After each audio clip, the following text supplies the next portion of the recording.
जय जगदम्बा की, जय काली माता की। आप सब कैसे हो? अच्छे हो ना? अच्छे ही रहना और अपना ख्याल रखना। तो आज हम कहानी कहते हैं काली माता की और रक्त बीज की। तो ज़रूर सुनना और हमारे चैनल को सब्सक्राइब ज़रूर कर देना। बहुत साल पहले एक असुर ब्रह्मा जी की तपस्या कर रहा था, जिसका नाम था रम। तब इंद्र देव उसे धोखे से मार देते हैं।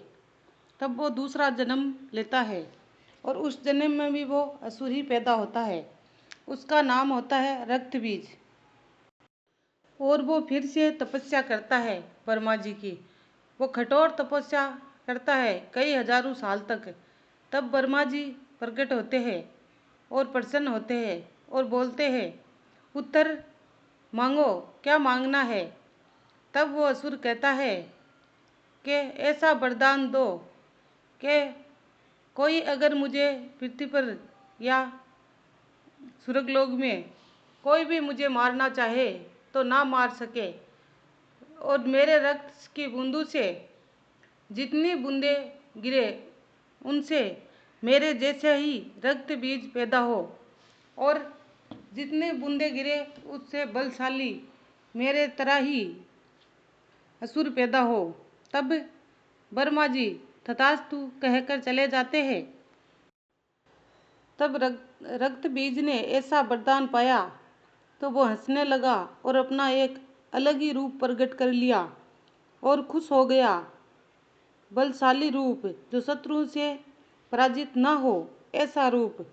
और उसने ढेर सारे असुर कर लिए, पूरी सेना तैयार कर ली और देवताओं के पैर उखड़ गए। वो अपने प्राण बचाकर भागने लगे।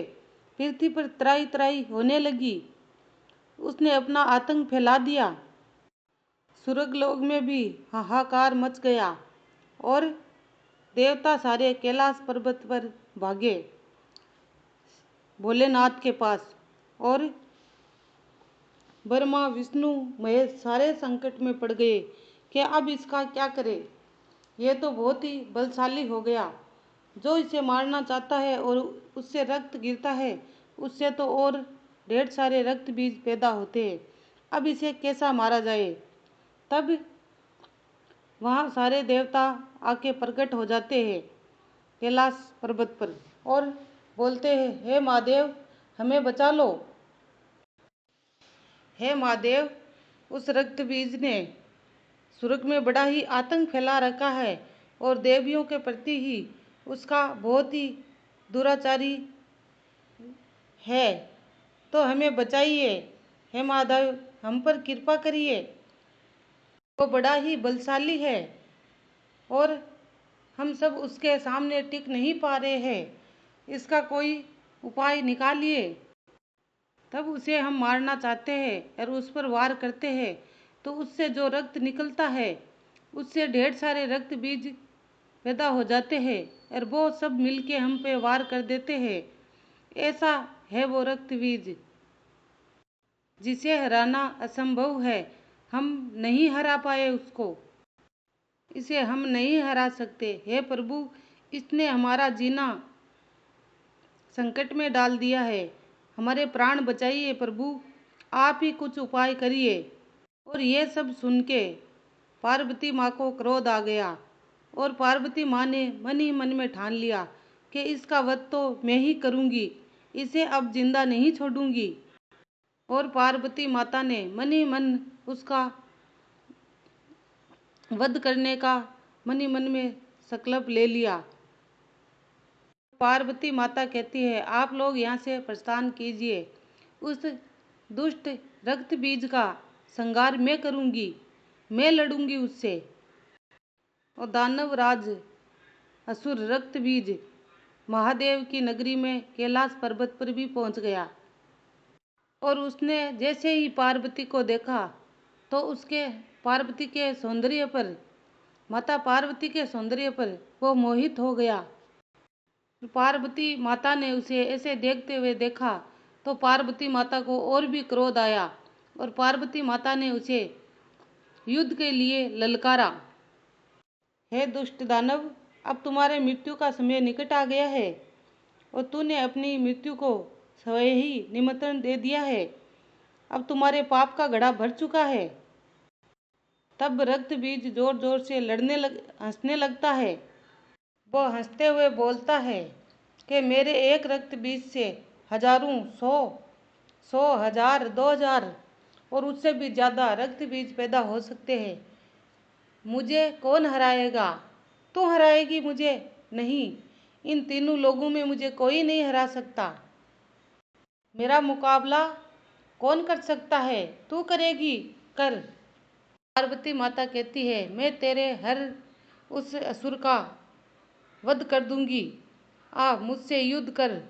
और दोनों युद्ध करने लगते हैं और दोनों के बीच भयंकर युद्ध शुरू हो गया। अस्त्र शस्त्र सभी एक दूसरे पर फेंकने लगे।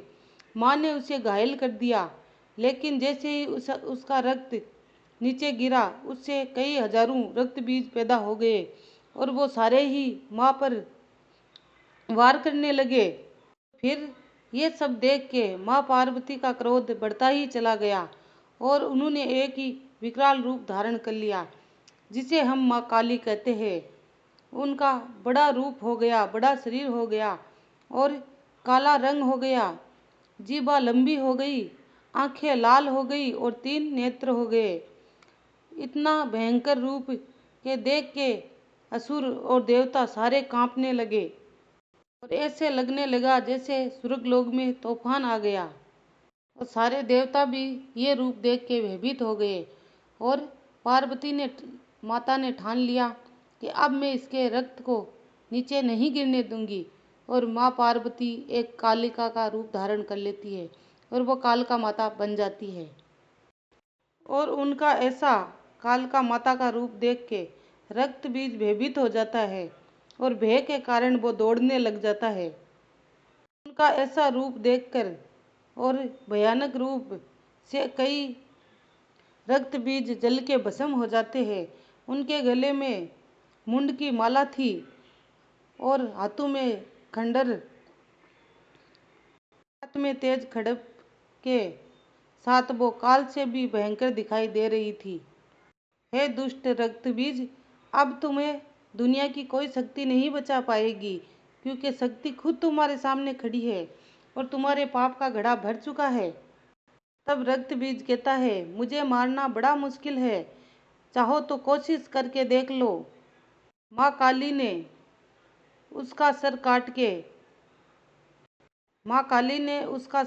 के खपर में रख दिया और उसके रक्त का पान कर लिया, तो एक भी बूंद नहीं गिरी और उससे कोई भी रक्त बीज पैदा नहीं हुआ। और जितने सारे असुर बचे थे वो सारे उनके काली माँ के मुख में समा गए, लेकिन काली माँ का क्रोध अभी भी शांत नहीं हुआ था। माता काली जब हंसने लगी तो तीनों लोग में उनकी हंसी गूंज गई। ऐसी हंसी देख के सारे भयभीत हो गए और डरने लगे। माँ काली अब अपने रूप में नहीं आ रही थी, क्योंकि उनका क्रोध अभी शांत नहीं हुआ था। इसलिए सारे देवता डर गए और भोलेनाथ के पास पहुँचे। बोले, हे महाराज, आप ही कुछ करिए। तब माता काली नियंत्रण में नहीं आ रही थी, तो भोलेनाथ खुद जाके उनके रास्ते में लौट गए। और जब उन्होंने विकराल रूप करे चल रही थी तो आगे देखा तो शिव शंकर बड़े रास्ते में सो रहे थे। तब माता काली पैर बढ़ाया तो उनके ऊपर पैर रखने ही वाली थी। तब उन्होंने नीचे देखा तो आगे शिव शंकर थे। तब काली माता पार्वती के रूप में आई और बोले, हे महादेव, आप ये क्या कर रहे हो? आपकी जगह यहाँ थोड़ी है, आपकी जगह तो कैलाश पर्वत पर है। तब माता पार्वती और भोलेनाथ दोनों ही कैलाश पर्वत पर चले जाते हैं और देवता भी अपने स्वर्गलोक में आराम से रहने लगते हैं। ऐसे था माँ काली का रूप, जो अपने दुश्मन का सर्वनाश कर दिया। जय माँ काली, जय माँ पार्वती, जय भोलेनाथ। आप ज़रूर बोलना और मेरे चैनल को सब्सक्राइब, लाइक, कमेंट जरूर करना। जय काली जरूर लिखना।